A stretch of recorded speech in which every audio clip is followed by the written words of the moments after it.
ಈ ರಾಜ್ಯದಲ್ಲಿ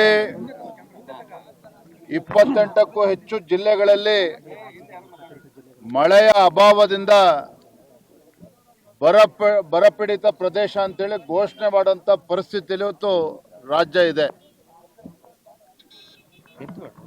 ಭಾರತೀಯ ಜನತಾ ಪಾರ್ಟಿ ನೇತೃತ್ವದಲ್ಲಿ 7 ತಂಡಗಳನ್ನು ನಾವು ಮಾಡಿದ್ವಿ.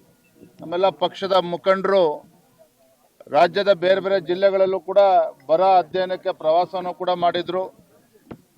ನಾನಿವತ್ತು ನಮ್ಮೆಲ್ಲ ಶಾಸಕರು ಪಕ್ಷದ ಹಿರಿಯ ಮುಖಂಡರ ಜೊತೆಯಲ್ಲಿ ತುಮಕೂರು, ಮಧುಗಿರಿ, ನೆಲಮಂಗಲ ಈ ಭಾಗದಲ್ಲಿ ಗ್ರಾಮಗಳಿಗೆ ಭೇಟಿಯನ್ನು ಕೊಡ್ತಾ ಇದ್ದೇವೆ, ಹೊಲಕ್ಕೆ ಭೇಟಿಯನ್ನು ನೀಡ್ತಾ ಇದ್ದೇವೆ.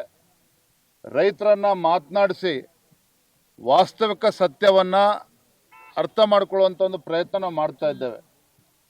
ಮೇಲ್ನೋಟಕ್ಕೆ ಗೊತ್ತಾಗ್ತದೆ ತುಮಕೂರು ಜಿಲ್ಲೆನಲ್ಲಿ ಬಹುತೇಕ ಎಲ್ಲ 10 ತಾಲೂಕುಗಳನ್ನು ಕೂಡ ಬರಪೀಡಿತ ಪ್ರದೇಶ ಅಂತೇಳಿ ಘೋಷಣೆ ಮಾಡಲೇಬೇಕಾದಂತ ಅನಿವಾರ್ಯತೆ ಸೃಷ್ಟಿಯಾಗಿದೆ.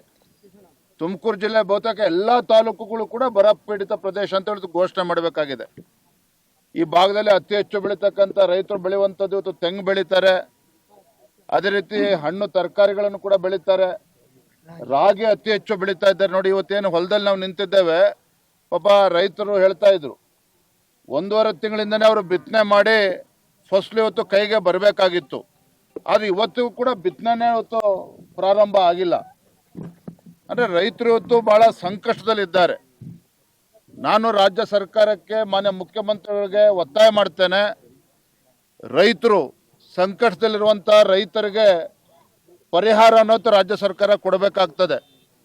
ಇಡೀ ರಾಜ್ಯದಲ್ಲಿ ಯಾವ ರೀತಿ ಪರಿಸ್ಥಿತಿ ನಿರ್ಮಾಣ ಆಗಿದೆ ಅಂತ ಹೇಳಿದ್ರೆ, ರಾಜ್ಯ ಸರ್ಕಾರ ತತ್ಕ್ಷಣ 10,000 ಕೋಟಿ ರೂಪಾಯಿಗಳನ್ನ ಬಿಡುಗಡೆ ಮಾಡಬೇಕಾಗ್ತದೆ.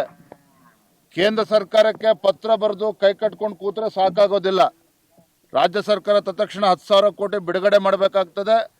ರೈತರ ಪರಿಸ್ಥಿತಿ ಎಲ್ಲಿಗೆ ಬಂದಿದೆ ಅಂತ ಹೇಳಿದ್ರೆ, ಫಸಲ್ ಬಿಮಾ ಯೋಜನೆ ಇನ್ಶೂರೆನ್ಸ್ಗೆ ಹಣ ಕಟ್ಟೋದಕ್ಕೂ ಕೂಡ ಸಾಧ್ಯ ಆಗೋದಿಲ್ಲ. ಆ ಇನ್ಶೂರೆನ್ಸ್ ದುಡ್ಡನ್ನ ಕಟ್ಟುವಂತ ಪರಿಸ್ಥಿತಿಲೂ ಕೂಡ ರೈತರಿಲ್ಲ. ಹಾಗಾಗಿ ರೈತರು ಏನು ಬೆಳೆ ವಿಮೆಗೆ ಹಣವನ್ನ ಕಟ್ಟಬೇಕಾಗ್ತದೆ, ಅವರ ಬಾಪ್ತನ್ನ ಅದನ್ನ ರಾಜ್ಯ ಸರ್ಕಾರವೇ ಭರಿಸಬೇಕಾಗ್ತದೆ. ಅಂದ್ರೆ ಪ್ರತಿ ತಾಲೂಕಿಗೆ, ತುಮಕೂರು ಜಿಲ್ಲೆಗೆ ಸೀಮಿತವಾಗಿ ಮಾತನಾಡೋದಾದ್ರೆ ಪ್ರತಿ ತಾಲೂಕಿಗೆ ಕನಿಷ್ಠ 50 ಲಕ್ಷ ರೂಪಾಯಿಗಳನ್ನ ರಾಜ್ಯ ಸರ್ಕಾರ ಬಿಡುಗಡೆ ಮಾಡಬೇಕಾಗ್ತದೆ. ಯಾವುದಕ್ಕೆ ಅಂತ ಹೇಳಿದ್ರೆ, ರೈತರು ತಮ್ಮ ಪಾಲಿನ ಬೆಳೆ ವಿಮೆಯನ್ನು ಕಟ್ಟಬೇಕಾಗುತ್ತೆ, ಅದರ ಬಾಬ್ತು ಕನಿಷ್ಠ 50 ಲಕ್ಷ ರೂಪಾಯಿ ಕಟ್ಟಬೇಕಾಗ್ತದೆ. ಮೂರನೇದಾಗಿ ಇವತ್ತು ಕುಡಿಯೋ ನೀರಿನ ಹಾಹಾಕಾರ ಇವಾಗಲೇ ಅಂತ ಪರಿಸ್ಥಿತಿ ಇದೆ. ಕೇವಲ ಮಳೆ ಮೋಡ ಇದೆ ಹೊರತು ಮಳೆ ಬರ್ತಾ ಇಲ್ಲ. ಹೇಮಾವತಿಲೂ ಕೂಡ ನೀರಿಲ್ಲ, ಈ ಭಾಗದ ಕೆರೆ ಕಟ್ಟೆಗಳಲ್ಲಿ ನೀರಿಲ್ಲ. ಜಾನುವಾರುಗಳಿಗೆ ಇವತ್ತು ಕುಡಿಯೋ ನೀರಿನ ಹಾಹಾಕಾರ ಈಗಾಗಲೇ ಸೃಷ್ಟಿಯಾಗಿದೆ. ಮಾನ್ಯ ಮುಖ್ಯಮಂತ್ರಿಗಳು 1 ಕೋಟಿ ರೂಪಾಯಿಗಳನ್ನ ಬಿಡುಗಡೆ ಮಾಡಿದ್ದಾರೆ ಪ್ರತಿ ತಾಲೂಕಿಗೆ. ಅದರಿಂದ ಏನೂ ಕೂಡ ಸಾಕಾಗೋದಿಲ್ಲ.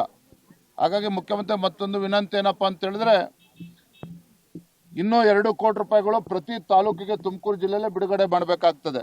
ಯಾವುದಕ್ಕೆ? ಕುಡಿಯೋ ನೀರಿಗೋಸ್ಕರ. ಅಷ್ಟು ಕೆಟ್ಟ ಪರಿಸ್ಥಿತಿಗಾಗಲೇ ಬಂದು ನಿಂತಿರುವಂಥದ್ದು. ಹಾಗಾಗಿ ಇವೆಲ್ಲವನ್ನು ನೀವು ಗಮನಿಸ್ತಾ ಇದ್ರೆ, ನಾನು ಮಾನ್ಯ ಮುಖ್ಯಮಂತ್ರಿಗಳಲ್ಲಿ ಕಾಂಗ್ರೆಸ್ ಸರ್ಕಾರಕ್ಕೆ, ರಾಜ್ಯ ಸರ್ಕಾರಕ್ಕೆ ಆಗ್ರಹ ಪಡಿಸುವಂಥದ್ದು, ರೈತರ ಬೆಳೆ ವಿಮೆ ಏನಿದೆ ರಾಜ್ಯ ಸರ್ಕಾರವೇ ಭರಿಸಬೇಕಾಗ್ತದೆ.